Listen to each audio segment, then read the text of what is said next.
Belum lama ini, Uni Eropa menyetujui kredit untuk Ukraina sebesar 90 miliar euro. Dan hari ini, Presiden Ukraina Volodymyr Zelensky akhirnya mengungkapkan kemana uang itu akan digunakan. Di kantor Presiden Ukraina, mereka bahkan sudah menentukan untuk apa dana tahap pertama dari kredit itu akan digunakan, yang akan diterima negara dalam beberapa hari ke depan. Pada saat yang sama, para ahli meyakinkan bahwa sayangnya, kemungkinan besar tahun depan, yakni pada 2027, Eropa harus mencari kredit baru untuk Ukraina. Dan terkait hal ini, New York Times menerbitkan sebuah artikel yang cukup menyadarkan, di mana para penulisnya menuliskan bahwa Eropa bersiap untuk perang berkepanjangan Rusia melawan Ukraina karena semakin sedikit yang percaya pada kemungkinan penyelesaian melalui negosiasi antara Moskow dan Kiev.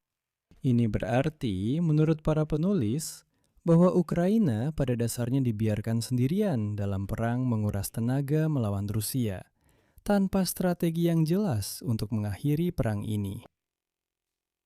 Nama saya Alexei Peci, mari kita bahas topik ini bersama-sama. Tapi sebelum kita mulai, saya minta Anda untuk berlangganan saluran ini, beri suka pada episode ini, dan tulis komentar apapun di bawah video ini. Selain itu, jangan lupa berlangganan kanal Telegram saya, Peci News, tautannya ada di deskripsi video ini. Di sana, kami mempublikasikan berita terbaru secara real-time. Jadi, mari kita mulai dengan kredit. Presiden Ukraina Volodymyr Zelensky menyatakan bahwa pencairan pertama dari kredit Uni Eropa senilai 90 miliar euro akan digunakan untuk produksi persenjataan dan perlindungan sektor energi. Berikut kutipannya. Pencairan pertama dalam paket dukungan Eropa sebesar 90 miliar euro yang telah disetujui akan kami alokasikan untuk produksi dalam negeri demi melindungi Ukraina. Ini termasuk drone dan semua bidang teknologi militer. Bidang kedua adalah energi. Menjelang musim dingin berikutnya, negara harus melindungi semaksimal mungkin semua yang bisa dilindungi. Untuk itu, selain anggaran daerah, sebagian dana juga telah disediakan yang bisa kami berikan dari anggaran pusat. Pendanaannya juga akan berasal dari pencairan paket 90 miliar tersebut. Kami berencana mengalokasikan beberapa miliar dari dana tersebut khusus untuk perlindungan sektor energi. Masalah ini telah dibahas bersama para pemimpin Eropa di Siprus. Dan dalam konteks ini, surat kabar Wall Street Journal menulis bahwa Uni Eropa mungkin akan menghadapi kebutuhan untuk menyetujui pinjaman baru bagi Ukraina pada tahun 2027. Karena defisit pendanaan Kiev terus meningkat. Padahal perjanjian pinjaman yang telah ditandatangani sebesar 90 miliar euro seharusnya menutupi 2/3 kebutuhan Ukraina untuk pendanaan anggaran dan pertahanan hingga akhir tahun depan. Namun dana tersebut mungkin tidak akan cukup. Dan berikut kutipan dari Wall Street Journal. Menurut para diplomat, defisit pendanaan Ukraina untuk tahun depan meningkat dibandingkan dengan perhitungan awal. Kiev akan membutuhkan tambahan setidaknya 19 miliar euro untuk menutupi pengeluaran anggaran pada tahun 2026. Ini berarti para pemimpin Uni Eropa kemungkinan harus kembali mencari pinjaman baru sebesar puluhan miliar euro dalam 12 bulan ke depan. Dan di sini penting untuk diingat bahwa Ukraina menjadi semakin bergantung pada Uni Eropa setelah pemerintahan Presiden Amerika Serikat Donald Trump menghentikan pemberian bantuan militer langsung dan memusatkan perhatian pada konflik di Timur Tengah. Dan sekarang Eropa bersiap untuk perang yang berkepanjangan di Ukraina, karena Eropa semakin tidak percaya pada kemungkinan penyelesaian melalui negosiasi antara Moskwa dan Kiev. Seperti yang ditegaskan oleh New York Times, ini berarti bahwa Ukraina pada dasarnya dibiarkan sendirian dalam perang atrisi melawan Rusia tanpa strategi yang jelas untuk mengakhiri perang ini. Selanjutnya saya akan mengutip pernyataan dari New York Times. Baik Ukraina maupun Rusia tidak memiliki jalan yang jelas menuju kemenangan, dan hampir tidak ada yang mengharapkan bahwa kesepakatan dapat dicapai tanpa keterlibatan aktif Amerika Serikat dan tanpa tekanan terhadap Rusia.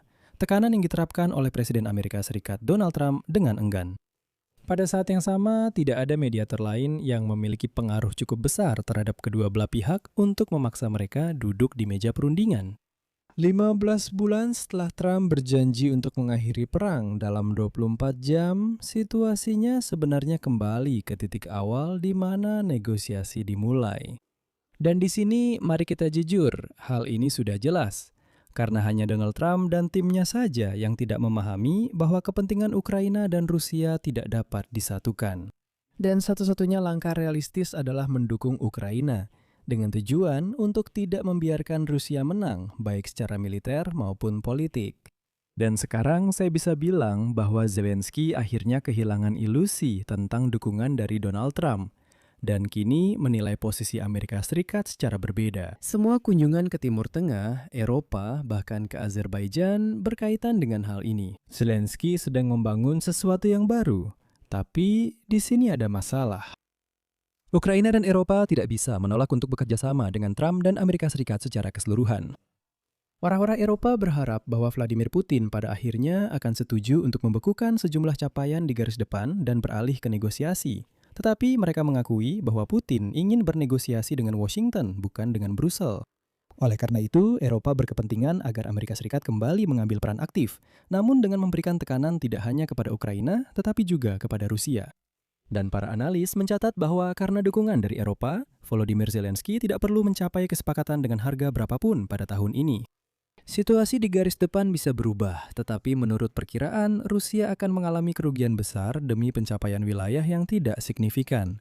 Sedangkan Ukraina memiliki dukungan finansial setidaknya untuk 2 tahun ke depan. Pada saat yang sama, tekanan ekonomi terhadap Moskow sebagian berkurang karena kenaikan harga energi akibat perang itu, perang yang dipicu oleh Donald Trump di Timur Tengah. Akibatnya, tidak ada pihak, baik Rusia maupun Ukraina, yang merasa ada kebutuhan mendesak untuk segera mengakhiri perang.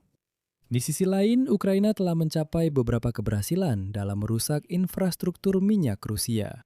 Namun seperti yang diakui di Eropa, sekali lagi, belum ada strategi kemenangan yang jelas hingga saat ini. Idenya adalah untuk menciptakan tekanan yang cukup terhadap Rusia. Namun Ukraina sejauh ini, jika kita objektif, belum menerima cukup sumber daya untuk itu. Dan sekarang seolah-olah tujuan utamanya adalah menjaga Ukraina tetap bertahan, sampai ada sesuatu yang berubah di Rusia sendiri. Di sini saya akan mengakhiri dengan tanda elipsis. Pendapat dan kesimpulan Anda silahkan tulis di kolom komentar di bawah episode ini. Jangan lupa subscribe channel ini, tekan lonceng, dan beri like. Jika Anda ingin mendukung kerja saluran YouTube ini, Anda bisa melakukannya dengan donasi apapun atau menggunakan fitur berbayar. Jangan lupa subscribe dan beri like serta ikuti saya. В описании к этому видео или по QR-коду на ваших экранах. Буду благодарен за любую вашу поддержку. Itu saja, jaga diri Anda. Sampai jumpa semuanya.